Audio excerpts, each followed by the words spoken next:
For centuries, the Church held total authority over everyday people.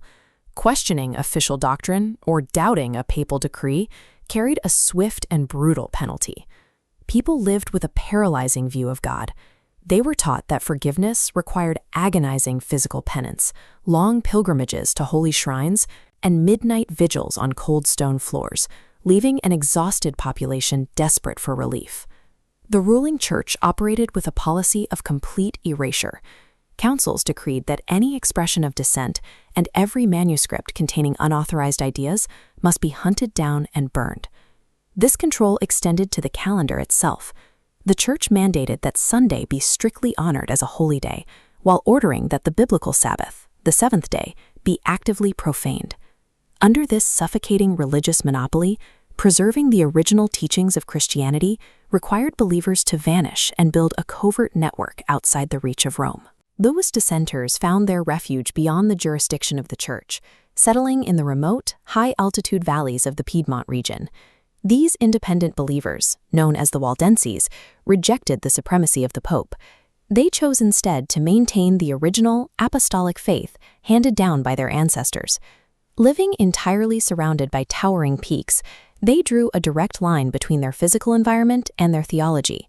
The sheer granite walls of the Alps served as a daily reminder of the unmovable nature of God's law. Behind these natural fortifications, they protected two highly illegal treasures: an uncorrupted manuscript of the Bible in their native tongue and their observance of the true Sabbath.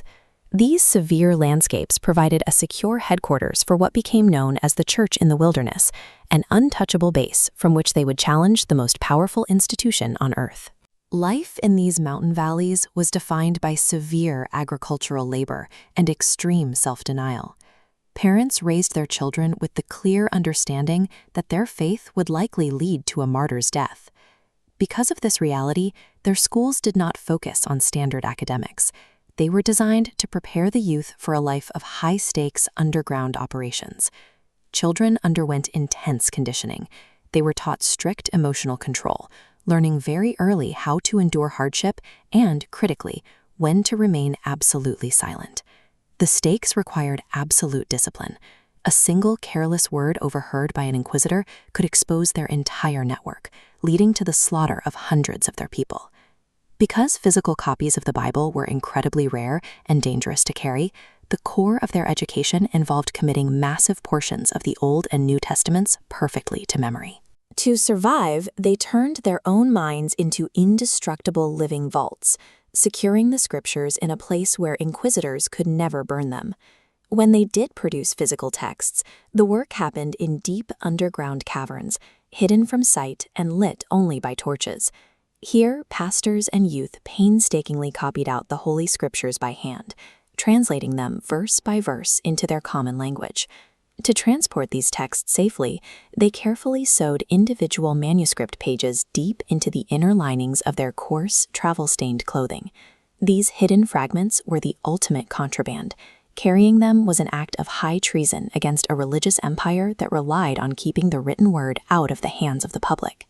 From their Alpine base, the Waldenses deployed young ordained missionaries, sending them out 2 by 2, paired with an older mentor, to infiltrate European cities and major institutions of learning. To bypass suspicion, they operated under the cover of secular trades. They posed as merchants, carrying rare jewelry and luxury silks, to gain access to homes where they would otherwise be turned away. While trading, they carefully evaluated their customers. If they identified a person weighed down by spiritual despair, the merchant would secretly produce the hidden manuscript and begin to read. They delivered a deeply subversive message that Christ offered direct forgiveness, free grace, and a loving connection, entirely bypassing the need for agonizing penance or the mediation of a priest. By smuggling this specific theological hope to broken individuals, these undercover operators steadily eroded the Church's absolute monopoly on human salvation. The papacy soon recognized that this quiet, spreading network was an existential threat. Unchecked, this decentralized movement could eventually dismantle the supremacy of Rome. In response, the Pope issued a formal bull, officially condemning the Waldensian sect as heretics and legally authorizing their absolute slaughter. To guarantee participation, the Church offered crusaders complete absolution of all their sins, along with the legal right to seize the property of any dissenter they killed.